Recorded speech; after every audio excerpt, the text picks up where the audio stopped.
Hello, loves, and welcome to the Introverts Toolbox, the podcast for introverts who feel like the world's kind of fucked up, where the biggest and craziest people get all the success, and we're left wondering, like, oh my god, what the hell do we do? My name's Karen Hewitt, and I am your host, and we're going to go over systems, methods, and skills you can use as an introvert to be authentically you and be successful.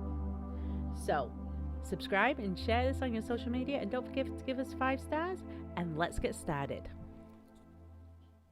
Hello, my loves. My name is Karen Hewitt, and I am your host, and this is the Introverts Toolbox. And today we're going to be talking about effective communication strategies because, we are not shy and quiet. We're not like we're little Bodhi Myrtle from Harry Potter. It's like, oh, I don't know. That's not what an introvert is. Introverts have to do with how we recharge ourselves after we're in one of those situations. So let's have a conversation about what we can do to improve ourselves and how we can bring ourselves more confidence, more structure, and also maybe reduce a little bit of that recharging time. Now, I don't know if you're anything like me. I am a very typical introvert.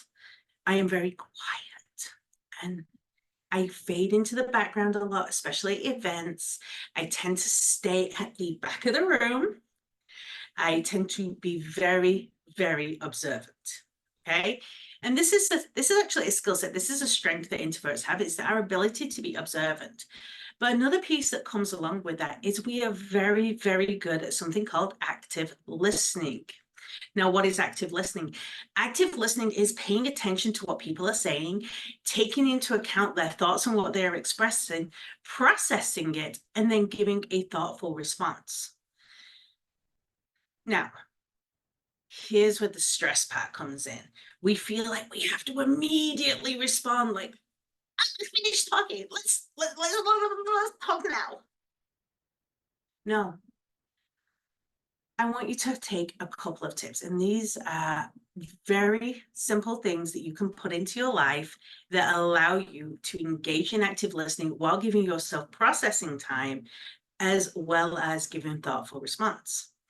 Now, I've been very open. One of the things, and then I'm going to explain this real quick, because one of the things I've discovered about myself in the last year, which is why we're had a little bit of a problem, and we're back with the introverts toolbox, is I recently found out I am ADHD and autistic.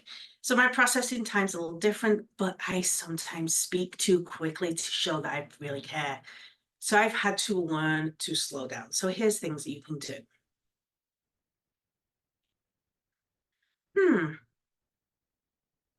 That's interesting. Why do you say that? How did you find that out? Where did that realization come from? Oh, how did you learn about that? Where did you see this? These are all reflective questions where you're not really giving an opinion, but you are asking them to delve deeper into the story.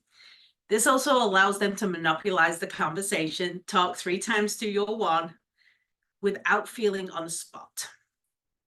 And as they're giving you more information, continue to process what they're giving you.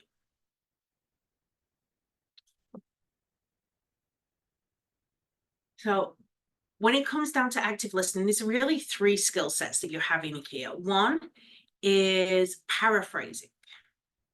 Another is questions.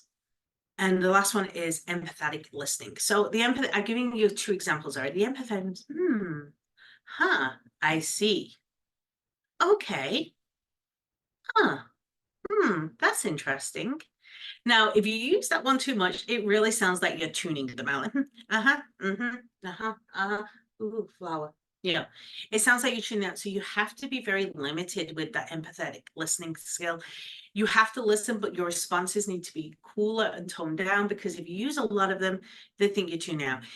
Clarifying questions is my go-to. And that's interesting. Where did you find that out? What did you think of that? Oh, how did that happen? Oh, what happened next? When did this happen? Oh my goodness, and what did you do then? These are clarifying questions or questions to help them improve or further the story that they are telling you.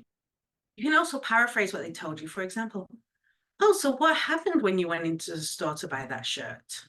It's a really nice shirt.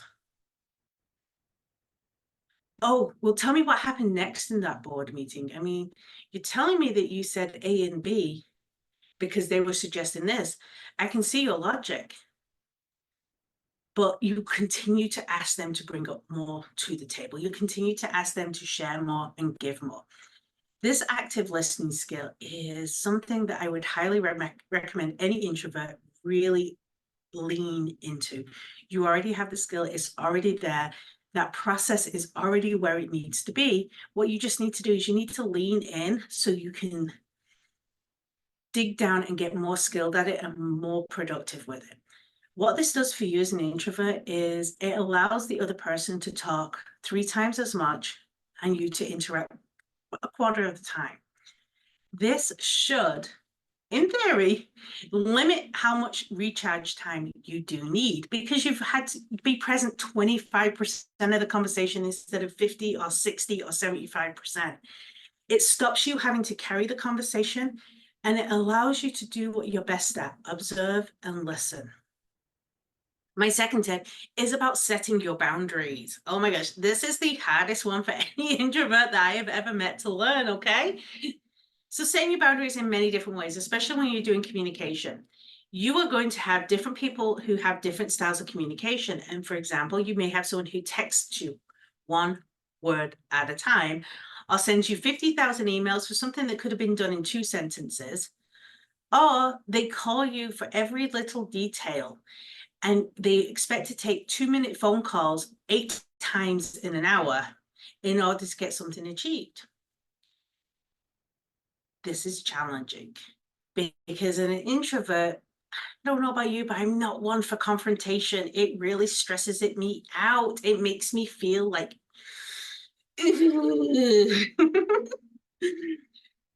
hi, I love the information that you're giving me. Can we please condense it to one email so I can use it more effectively? Thank you. Absolutely, we should discuss this. Let's set up a time where we can have a 15-minute conversation later so I can continue with everything else I need to do today. I would love to stay in chat. I have to run to this other meeting. I have to run to this other appointment. I have to go get groceries, whatever your reason is. How about we set time aside to have coffee next week? Protect your energy. Your energy is important. And if you let other people run it down all the time, you're going to end up in burnout. Now, I actually thought I had a lot of introverted burnout. It turned out, like I told you before, found out I'm autistic and ADHD. There's a little bit of ADHD and autistic burnout too, because I wasn't protecting my boundaries. I was allowing people to monopolize my time and have myself on speed dial 24/7. I am not on speed dial 24/7 for nobody. Well, my kids. You always have somebody that you're on speed dial 24/7 for. But I started to set my boundaries. And that's what I want you to do as well in these communications and get more effective at it. Let people know what you expect and how you want to be communicated with. At the same time, what you don't want to do is go, oh my gosh, you're so stupid. Why do you have to send me 50 emails? Hey, I love all these ideas. Can we compress them into one email so I can go through it later today? I want to make sure I pay attention to all these things that you're putting on the table. Guess what? They're like, oh, they like my, even if you don't love all their ideas, telling them that you want to pay attention so you can look at them properly, all on the table, that actually makes them feel good. And you want to do that. You want to protect your boundaries as well as giving yourself that opportunity to set something that works better for you. And here's my third and final tip for this. And that is, I want you to harness mediums that work for you. Okay. So for me, I love to write. Okay. I love to write. Writing is easy. I do emails, I do letters, I write long posts, blog articles, interview articles, all these different things. I love to write because it allows me to get my point of view across clearly and concisely without having to worry about the energy. I also love to do videos. And you know why I do videos? Because this is a conversation with me and my computer screen right now. And in my head, I'm actually talking to you because I know you're struggling with these same things that I have struggled with. I know you're feeling these stresses and these things that are coming on you. But the energy is me talking to my computer screen. It's not me trying to talk to you in a busy coffee shop with 1,001 things going on around me where I feel overwhelmed by the sound and the pressure. And do I do this right? Or, because you'll notice there's a couple of edits because I had to scratch my foot. It's like if I was in a person situation with you and my foot started to itch, I'd be like, oh, my foot, my foot, my foot, my foot, my foot. And it doesn't allow me to actively listen to what you have to say. So I want you to take these 3 techniques for better and be more effective with your social communication and really play on them. Become that effective listener and you're that active listener, the one that gives that feedback and listens, and you end up speaking 25% of the time rather than 50. People aren't going to notice that you're not inputting the conversation because your input will be more valuable because you've processed and developed good, clean, concise answers that showed you paid attention. One of my favorite reasons I know that this works is, you know what someone said to me? And I bet they've said this to you. If you're an introvert, I bet they've said this to you. You don't often say things, but when you do, we need to listen. It's because I take all that information from around me and process it and learn it and find it and develop it so that my answer can give the best potential outcome. Then I want you to set your boundaries. Your boundaries are allowed. No is a complete sentence, and you can do those things, and you should do those things. And I'm proud of you. Choose how you communicate, when you communicate, and where you communicate. The only answer that is not acceptable is, I'm never talking to anyone. Go away. Because I want you to have friends and relationships and develop co-working things, but you need to do it on your time frame. Look where you can give and take from that, okay? And third, find out which communication moves the best for you. Is it writing? Is it video? Is it talking one-on-one in a small room? Is it where you text? Discover that and embrace it. I hope these tips were useful.